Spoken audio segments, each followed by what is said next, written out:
Hi guys, welcome to Brand X Reviews and another review of X-Men Days of Future Past. Now, I thought I was done with my reviews of this film because obviously I reviewed it when I went to see it at the cinema, reviewed it when the Blu-Ray came out and kind of discussed some of the extras with that. I thought that was going to be it, but a few months ago Bryan Singer, the director, announced that they were doing a director's cut. To be specific, it's called the Rogue Cut. And it came out to buy in the UK yesterday, which was the 13th of July. I think it was to coincide with the 15th anniversary with the cinematic release of the original X-Men film 15 years ago. That was the 14th of July. I think in America it said it got released today, but I'm pretty sure in the UK it was yesterday. I mean, I got mine delivered today. So anyway, that detail is kind of insignificant. Point is, anyway, it's a director's cut, and a lot of people were aware, myself included, I think we even mentioned this in the original review we did, that the scenes with Rogue in that theatrical version were cut. And there was only really like a slight appearance at the end of the film that you saw her, and she didn't say anything in that theatrical cut. And she was in the trailers, and she was in a lot of the promotional material as well. So the question was, what happened to her scenes? Now, when this got released on Blu-ray back in November of last year, and I did a review of this, there wasn't really anything included with the deleted scenes from memory anyway, to do with that. So again, what happened to all that footage? Well, they were saving it, from what I understand. The writer of the film has said in interviews, I think his name was Simon Kinberg, he was a producer and writer of the film, that there was this whole side story. It's not even a story really, it's just kind of, it was more of a MacGuffin really. He even used that word to describe it. That you may remember in the film, if you haven't seen it, this is kind of a spoiler if you care, but in the actual original theatrical version, you may remember that Kitty Pryde is the one that's holding Wolverine down when he's going back in time, and she gets injured, and that kind of creates a sense of urgency because she's losing her powers. There's also the whole stuff with the Sentinels coming into the people that are in the future to kill them. So there's this, they're kind of on the clock basically. And a big element of that is Kitty Pryde is injured, she's losing her powers. Well, originally they had this concept where they were going to have some kind of serum to, like, I don't know, make her stronger or whatever, that would cure her so that she wouldn't lose her powers, but they kind of figured, well, that's a terrible idea.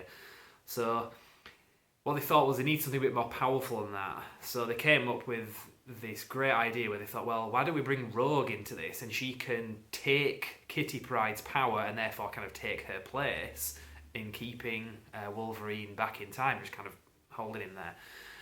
So that's what they did. They had this whole kind of side, it's not even like, I hesitate to use the word story, but because it isn't really, it's just kind of a tangent that the film goes off into. And it's also an opportunity to see Magneto kind of get into a bit more action with Bobby, Iceman. And they go into this complex, which as it turns out is actually Cerebro, which is where Rogue was being held and experimented on.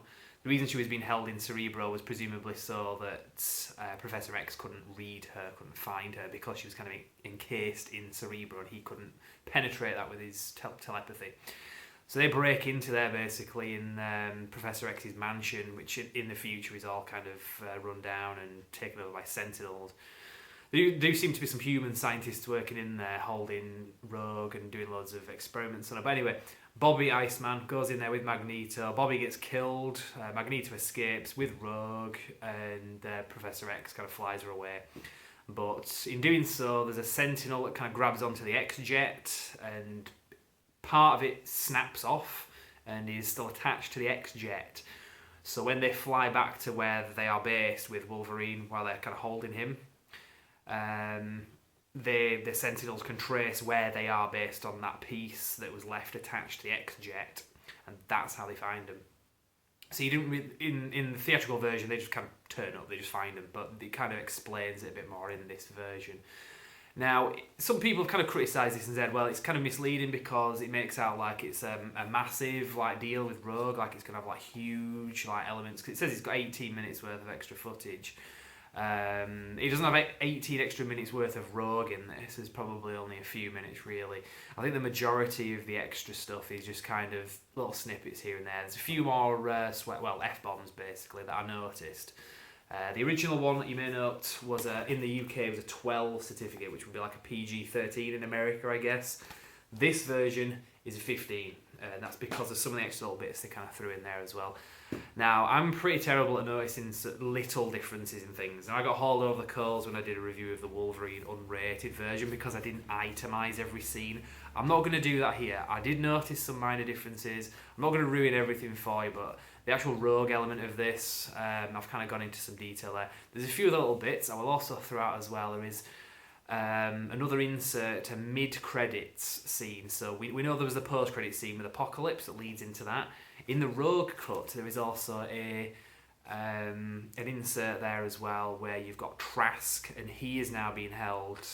Well, it looks like it's the same room that that Magneto is being held in underneath the Pentagon. It's a similar chamber anyway. So basically, we've got Trask is now in jail where before it was Magneto. I don't think that's really going to go anywhere.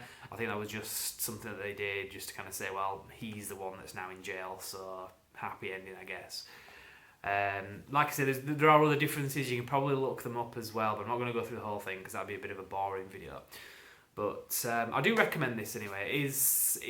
It does slow down. I mean, you can tell that the reason why they took out some of the Rogue stuff was just pacing, basically. And it does feel like a slower film. But I don't necessarily see that as a bad thing because it's still good. It's still you know, just it's the same film, basically. So don't expect anything dramatically different. They could have just called it the director's cut or the extended edition. I think it kind of hypes it by calling it the Rogue cut.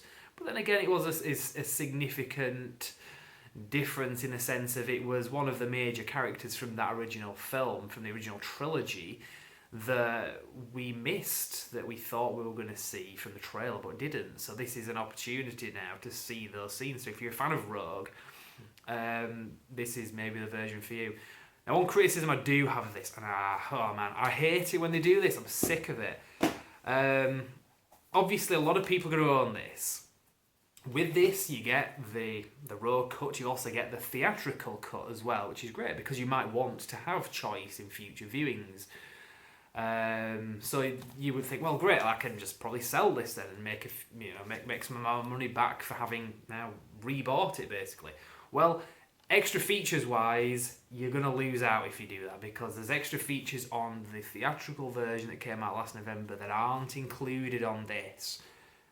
There's so many examples of this. The Star Wars Blu-rays did it when you upgraded from DVD. It didn't include all the extra features. Terminator did it. Blade did it. So many other DVDs and Blu-rays do this. Really annoying. I wish they would just have a complete ultimate version so you don't have to own like 20 different copies of one film. Well, okay, two different copies in this case, but still, it's annoying anyway. Because, like I say, when I saw this, I ordered it in the post, and I saw, it's got includes the original theatrical version and the cinematic version. I thought, great, I can probably sell this. I'll probably get like maybe a $5 back or something, recoup some of my costs in buying this. Well, I could, but like I say, if I sell this, I'm going to lose a lot of extras. And there were some pretty good extras on this as well, some quite funny ones as well, which I kind of mentioned in that previous review. So yeah, kind of not happy about that. Now, oh god, dare I use this remote in a review? I've done this before and it's a really fiddly remote. I'm just going to kind of show you, this is the extras disc. So there's 2 discs on this. So you've got the film on disc 1. So you've got both versions of the film on disc 1 with an additional commentary track for the Rogue cut as well. So that's quite interesting. That's on disc 1. What's playing here is disc 2. So the options you're reading here, these are your extra features on that disc 2. So you've got Mutant versus Machine, which is a load of featurettes basically. Time switch, panels to frames, core cadre of the X-Men, 2 worlds, 2 battles, through the lens, revising history, synchronizing the vision, mutant menace, mankind's defense, a rogue move, and then what's next. You can play all as well. I haven't watched any of these. I haven't had time before I did this review, but as you can kind of see, it's all featurettes, making of, stuff like that, so I don't have much to say. There's one called X-Men Unguarded, and that is a roundtable discussion. It's about half an hour long, and it's got some of the main actors from the film, past the older actors and the younger actors, so that's a really great extra feature, is that. gallery, as you would imagine, and then there is a Fantastic Four sneak peek if you're interested, because obviously this coincides with the cinematic release of that, which is due in a couple of weeks now. Don't get excited about that though. It's not even 2 minutes long, so it's just like a very short featurette. So it's not too bad anyway. So extra features wise, I haven't gone through all this yet. I'm looking forward to doing. I think the extras are actually good, but it's just a real shame that they didn't include the extra features that were on this. I don't even see why they didn't, because I imagine there would be plenty of space on this, because this is just extra features and it's not like there's a massive collection of them. I am sure they could have fit everything on here and everything on there onto one disc, and then the films on the other disc. So anyway, that's my rant over with, but other than that, very happy with the cut of the film. I recommend it if you're a fan of the X-Men Days of Future Past film, the original theatrical version. Watch this, it's a different take on it. It does slow it down a little bit. But it's great just to see, especially the Magneto scene as well. The old Magneto taking a bit more of a role in the action in the future stuff. So yeah, definitely recommend, and very happy. I'm going to leave it there anyway, so that's my review. So thank you very much for watching. If you're interested in following us generally on social media, we're on YouTube, Instagram, Twitter, all that stuff. There's a video coming up now on how you can do so. So for now, I'm going to leave it there and say thank you very much for watching.